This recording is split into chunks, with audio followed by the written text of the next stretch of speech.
Hey guys, welcome to Truckers Anonymous, and today's topic is going to be mental health.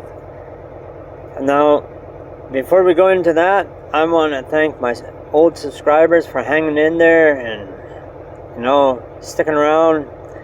And I want to thank my new subscribers for joining, so thank you and welcome. And if this is your first time here, remember to hit that thumbs up. If you want to hit that thumbs down, you hit that one 2 times. I promise you, I'll be happy. And also, don't forget to subscribe. You hit that bell so you don't miss no future episodes. And if you really want to, you can leave a comment down below regarding this topic, or if there's another topic or anything you want to find out about me. I'll be glad to answer. But first of all, before I get really into the subject here, it is a little uncomfortable for me to talk about. Okay, so it's taking a lot for me to do this. First of all, I'm not very good at public speaking. Second of all, I'm not great with crowds. Okay? But I was in a live feed the other night on the Wheel Burner Express. And to check out his channel, I'll leave a link down below. It will be hashtag Wheel Burner Express. And also a fantastic lady, Edgewood 66 Transportation. Again, I'll leave a link down below. It will be hashtag Edgewood 66 Transportation. And these guys were talking, and Will Burner also had some other guests on his show too that night, and I tell you, it wasn't me having the issues with this, but what they said made a lot of sense, and I have my own problems. I'll be honest about that. I do have my own problems, but I wasn't focused on me. I tried to give some good feedback, and I think it was okay. I know it got recognized from Will Burner, or Brian, and he read it, and I watched that video over again, and it made a lot of sense. That whole video, right? And a couple things of it is that one, it showed me that the trucking community comes together when somebody's still in need, which is awesome. Two, there was no drama. None. Zero. It was a serious talk that night. And for something like that, it has to be serious, right? There can't be no drama. And if you cause drama during a show like that, you deserve to get your ass booted. Seriously, because that's Will Burner's show that night. It touched me. Okay, it hit really close to home, and I'm going to get into that here right away. Now, I myself, I do have depression. I do have anxiety. Okay, I've been on meds, and I've gone to counseling. I've talked to people, and all these are helping aids. Counseling, group therapy, medication, And most of all, you need a support team, right? And that's what made the Wheel Burners show that night very special, because it showed me that we have a support system when someone's in need. Now, when I was in my teens, I did try to commit suicide. I have some scars here to prove it.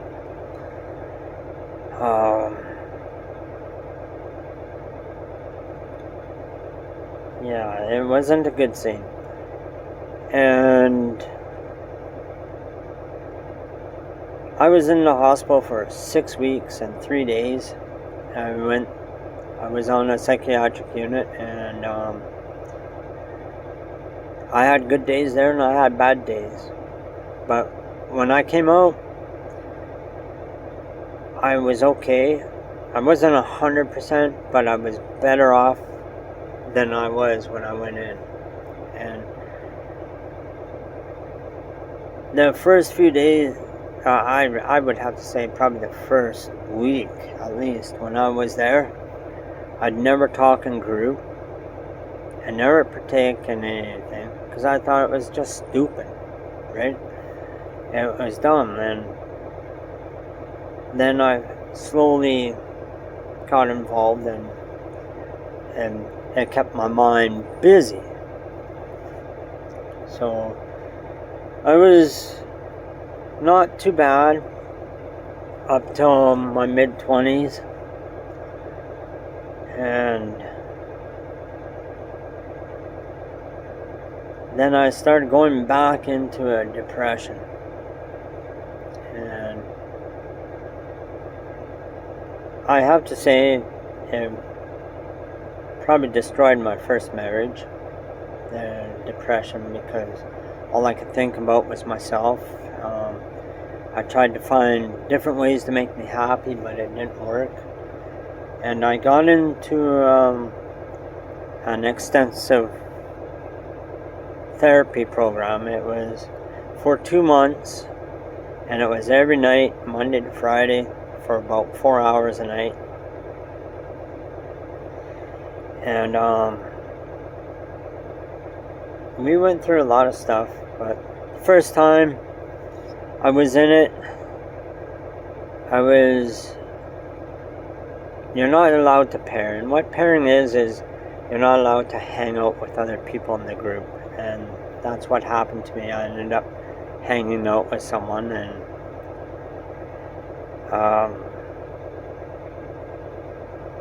that pretty much ended my marriage, that one. I did have an affair with this other lady, and I also had a few kids, 2 kids with her. I had 2 kids with my first wife, and then from there, my depression wasn't getting any better. And when I went into that program the second time, I followed the rules. And I tell you, I gained a lot more from following the rules than I did the first time I went and broke the rules and got booted out. Actually, that probably set me far behind. And again, during this time, I did try stupid stuff again. Tried to kill myself, It was just retarded things, and I was almost successful the last time. Only thing that saved me was the flashes of my kids flashed in my head. That's the only thing that saved me, right? Otherwise I wouldn't be here. And I'll save that story for another time. But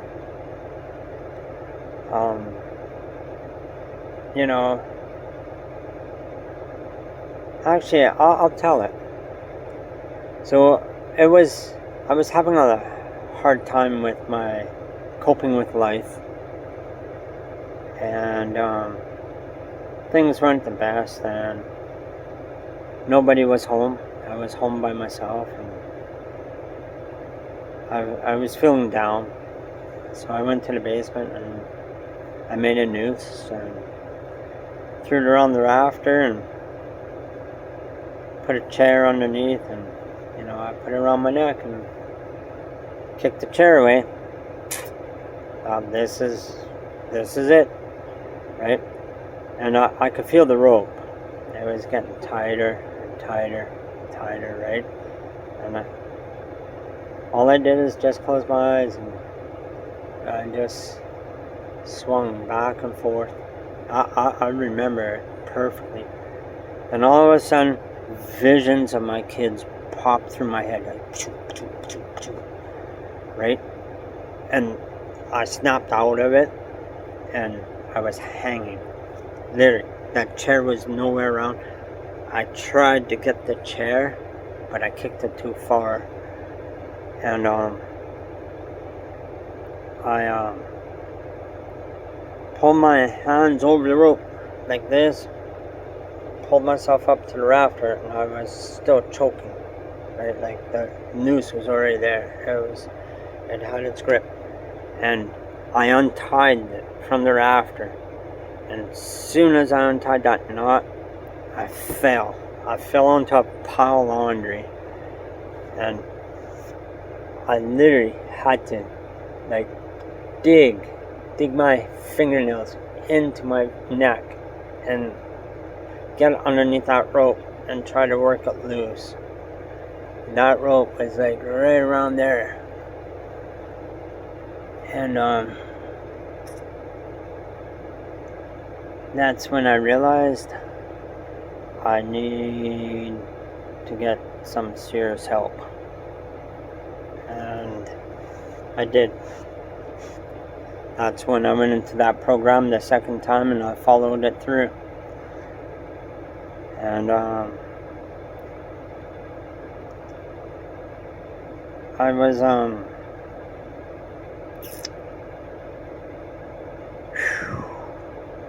wow, that's a tough story to tell, man.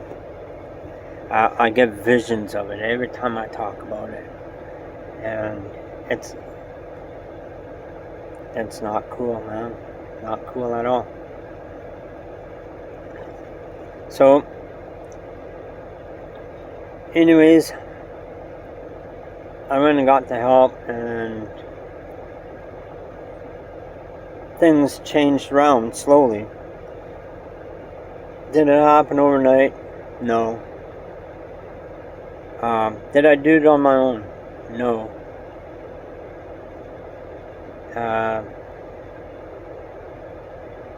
Do I feel ashamed of it? Right now I do. I really do. And at the time, I didn't give a fuck. Right? When one takes their own life, or when one's depressed, you never know. You really don't. The guy could be happier. The loudmouth of the party. We'll use this as the example. The loudmouth of the party. Okay? And we have the quiet guy over here who's sitting there sipping his beer by himself.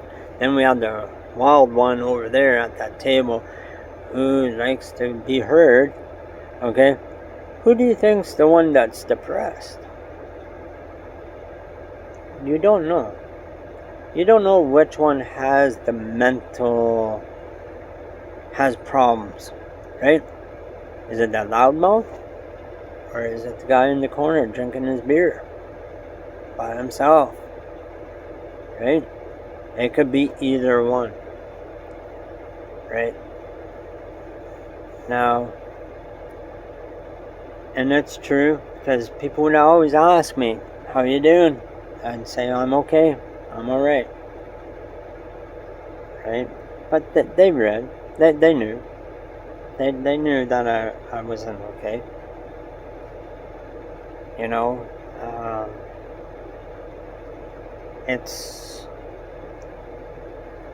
it's too bad. You know, it's sad. You know, I wasted a lot of my life. Beat myself up over silly things.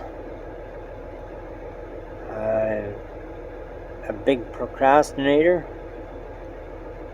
I'm working on that. I really am.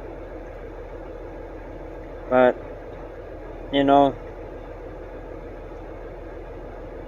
mental health is a very, very serious thing to be aware of. If you have signs of loneliness, worthlessness, you know, feeling sad, nobody cares. You know, those are signs where you may need help. And from a person who's been through a lot of that, take it from me. Go get the help. You won't regret. Like I said before, talk to a friend, talk to a counselor, you know, talk to a therapist, talk to your family doctor, talk to anybody, you know. If you talk to your friend and you don't want to go to therapy, maybe ask that friend if he'll go with you. Because I will tell you one thing, a true friend will say yes. Right?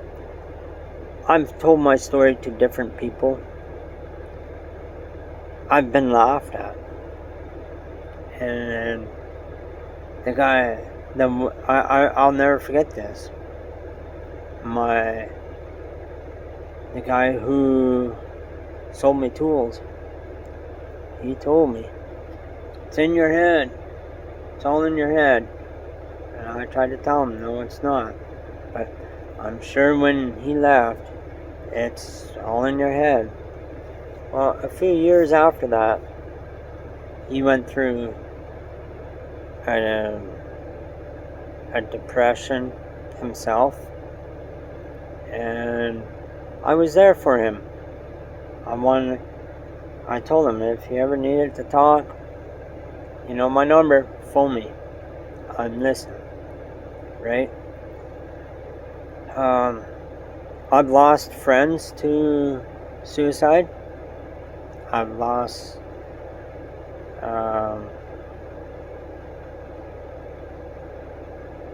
I've lost friends to suicide. I just want to make sure that you guys know that there's another way. Suicide's the easy way out. I'm telling you that, you know. Suicide's the easy way out. And when you talk about it, it's hard. It's really, really, really hard. But you know what? The more you talk about it, the easier it is. Like, for example, that story I told you about me hanging. You know, every time I talk about it, it gets a little easier. And it gets a little easier and a little easier. You know, I just want to say, you know, if this video reaches just one person,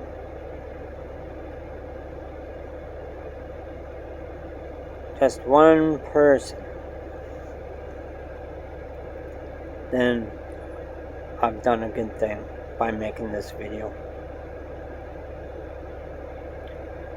Now,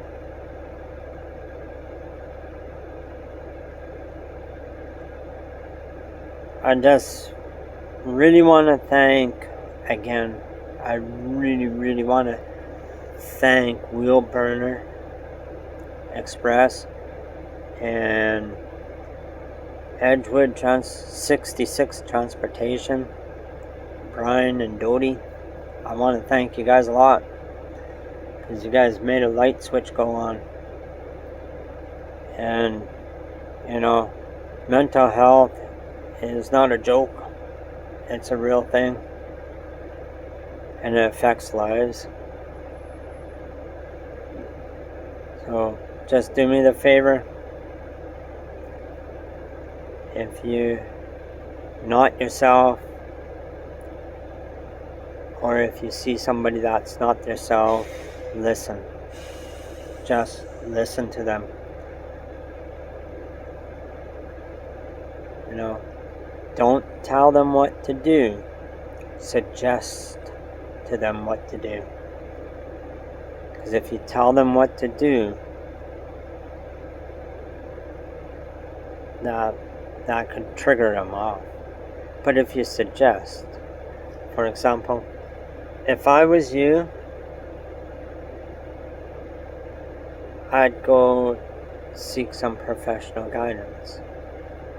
If you want me to be there with you, I'll be glad to come along. Be that strong shoulder for that person. You know? Be that person that person will never forget you for the rest of their life. Right?